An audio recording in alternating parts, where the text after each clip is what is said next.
Long ago, in a cold northern land, there lived a young girl whose name was Sedna. Now, Sedna was an orphan. She was an outcast. An orphan, you know, means she didn't have a mother, she didn't have a father. And the other children taunted her constantly. They were always very, very mean to her. And one day, the children were playing on a raft in the ocean. And the other children, mocking her, pushed Sedna off the raft. As she fell, she grabbed onto the edge of the raft. It cut off her fingers. She slid beneath the waves. Sedna's fingers were transformed into all the seals and the sea lions and the walruses of the ocean. Sedna became the goddess of the sea.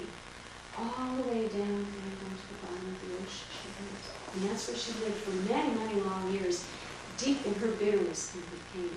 She was so angry about what had been done to her. She was so angry at the other people in her village and the children who had done this to her. Now, many times she would be so angry that she would withhold. She wouldn't let the people have the seals and the sea lions and the walruses, which of course they come from her fingers, right? So she would say, you can't have these. But the people needed that. They needed the seals and the sea lions and the walruses to live. That was the food they relied on to survive. So this would create great times of famine and starvation. And the people would come together in ceremony with their shaman.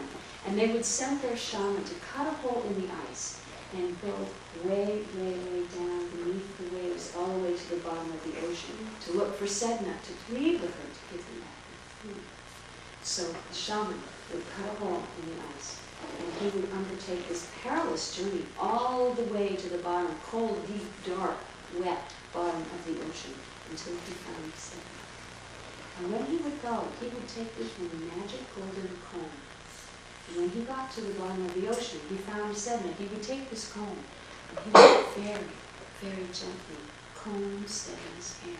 And as he combed her hair, he would sing to her the song of his people, until finally, combing and singing very softly, very gently, she would be appeased. And Sedna would agree to once again give the gift of the seals and the sea lions and the walrus to feed the hungry people. This is the song that we sang to her, and sing it with me.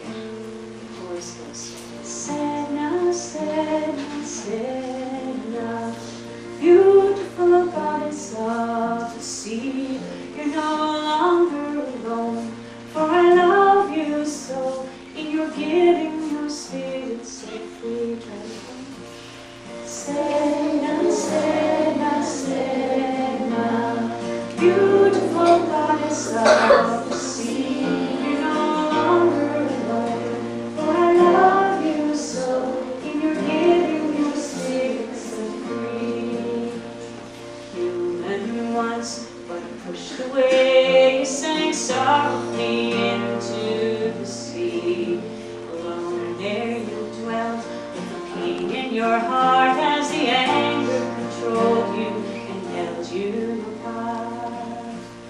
Sedna, Sedna, Sedna, beautiful goddess of the sea, you're no longer alone, for I love you so.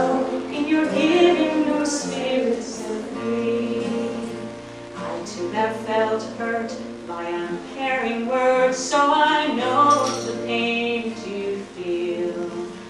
But I've seen you give from your body so freely, and I know the truth of who you really feel. Sedna, Sedna, Sedna, beautiful goddess of the sea, you're no longer alone, for I love you so. In your giving, your spirit set free. Once more. Sedna, Sedna, Sedna, beautiful goddess of the sea, you're no longer alone, for I love you so. In your giving, your spirit set free. In your giving,